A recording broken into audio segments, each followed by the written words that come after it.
In this video, I'll focus on the UDL guideline of action and expression and discuss some digital tools and instructional strategies for supporting action and expression online. So one of the things that we can do to support students online with expression is giving them different ways to demonstrate what they know.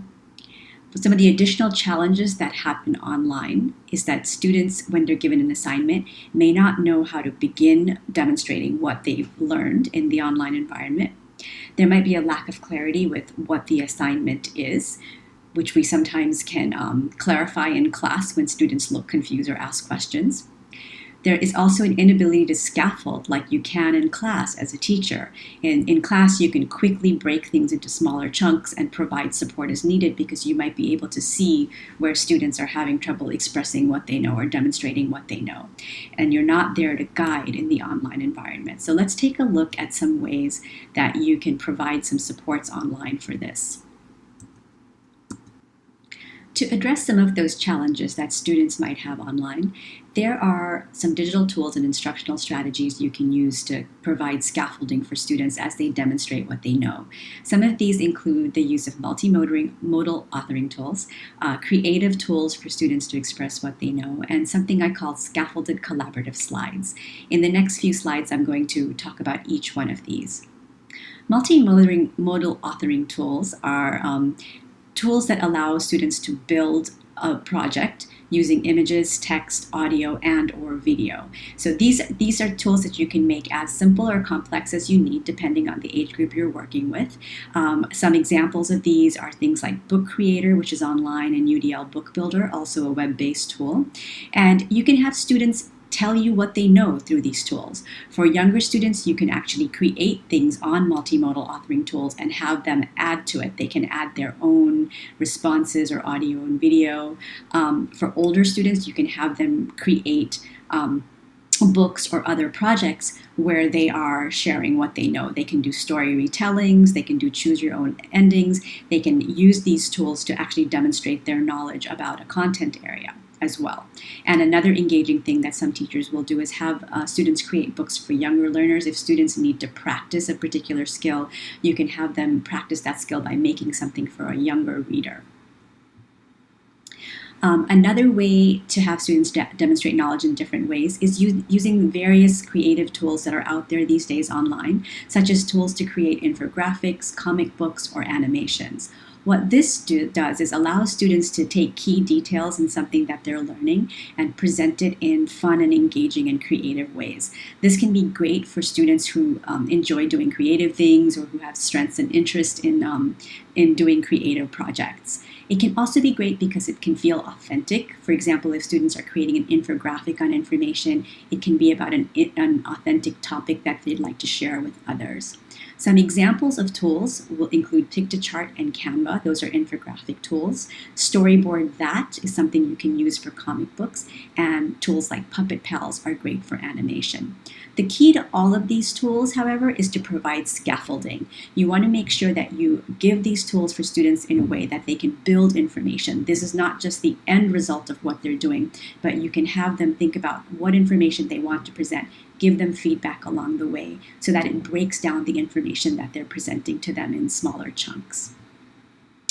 And finally, scaffolded collaborative slides are another fairly simple but powerful way to give students support as they're doing an assignment. This could be something like a slide deck that you put up in Google Slides where you have certain things already on the slide deck for them to build information. You might have headers that you want them to build out information on each of the slides, or you might have headers and photos depending on what your purpose is, and give students a chance to build things out. And if it's on a format like Google Slides, you can go in and give them mastery-oriented feedback as they're creating so that they're not just writing an end report without some scaffolding along the way.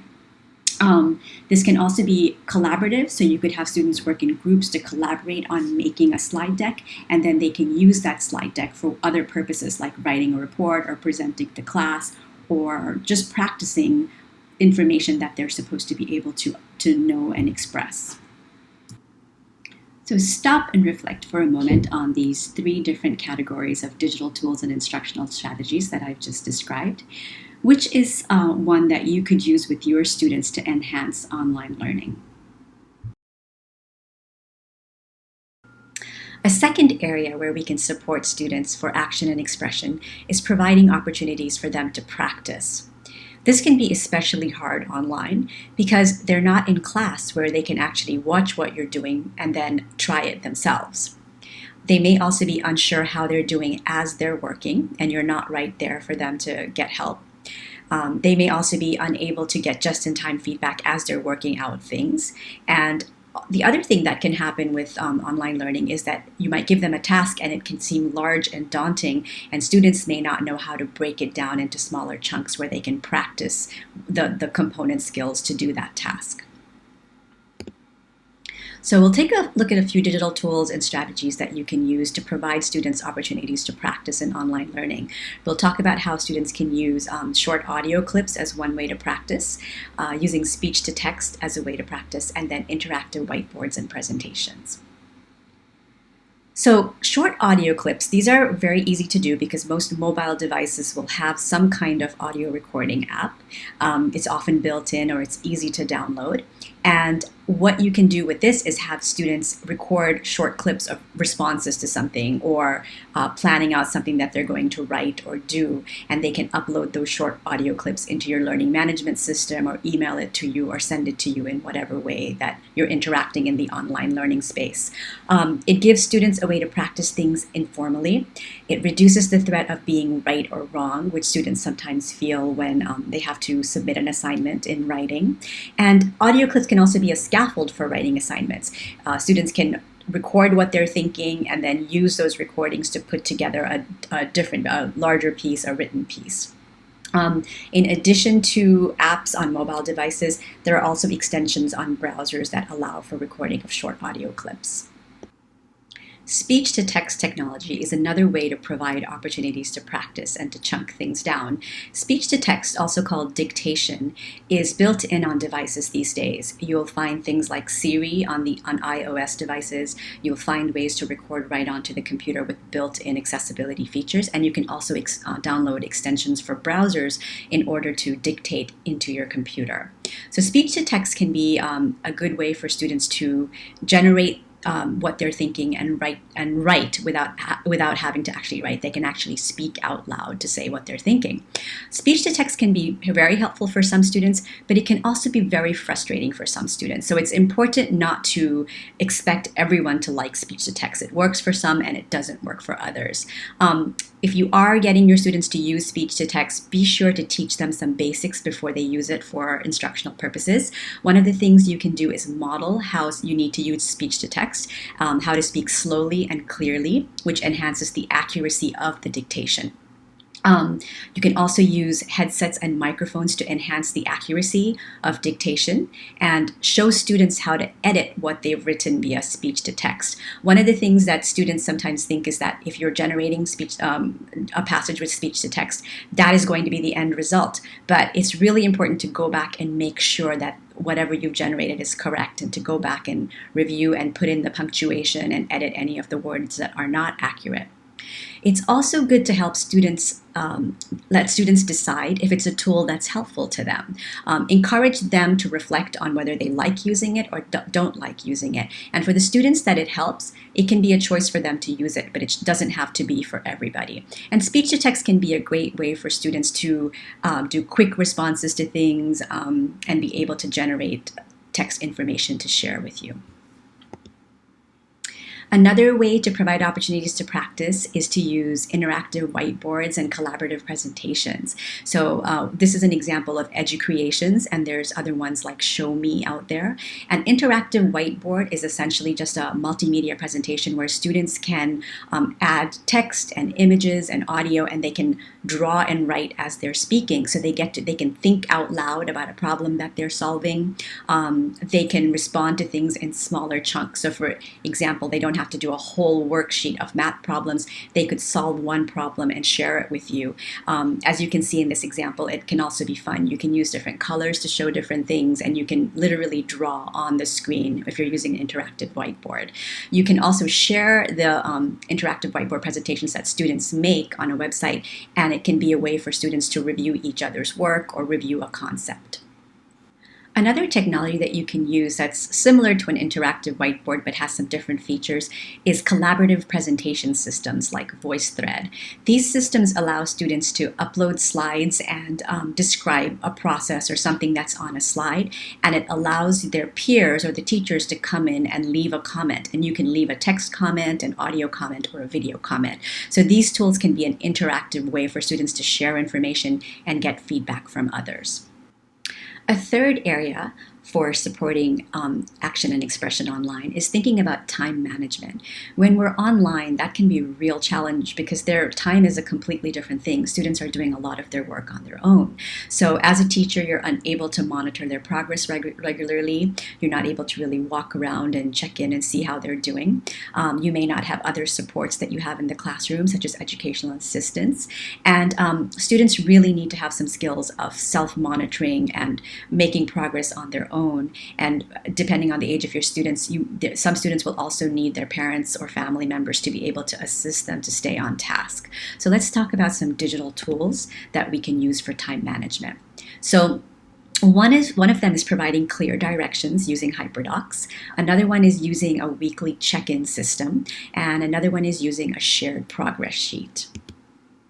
So a HyperDoc is really fairly a simple thing to create where you lay out all the key expectations in one place. And you can use HyperDocs to lay out the weekly schedule. You can use it to do a daily schedule if you have a complex daily schedule. And if you have complex assignment directions, you can use a HyperDoc to put everything in one place with the directions in that place.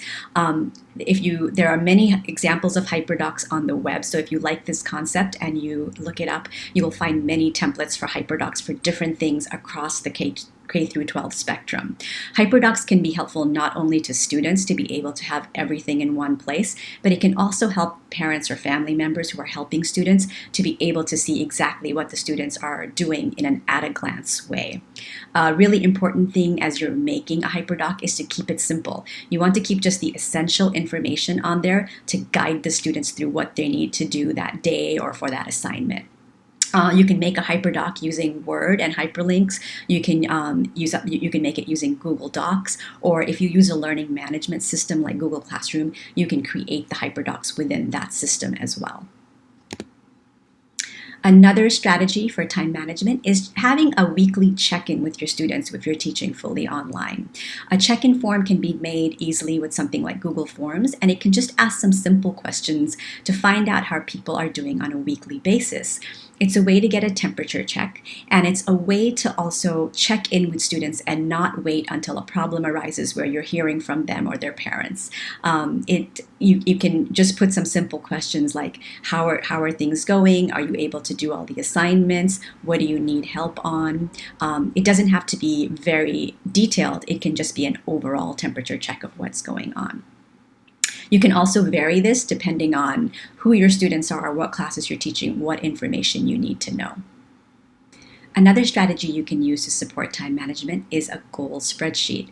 This is something that a teacher can use when you're doing a project that is maybe a little bit long-term, where the students have some incremental goals to get to the larger final product or the final goal. You can put up a spreadsheet using something like Google Sheets, which is collaborative, and put down the major goals that they have to meet, and let the students decide when they're going to meet those goals and put their own dates in.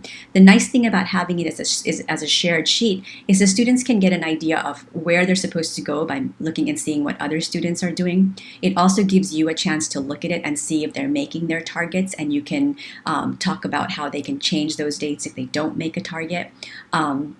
And it also gives students some choice and autonomy in setting their own goals and managing their own time. So it can be an important way for students to both set their own goals but also see what others in the class are doing, which can be really helpful in the online learning environment.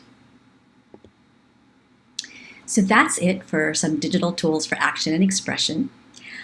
take a moment to think about which of these strategies might be useful to you and your students.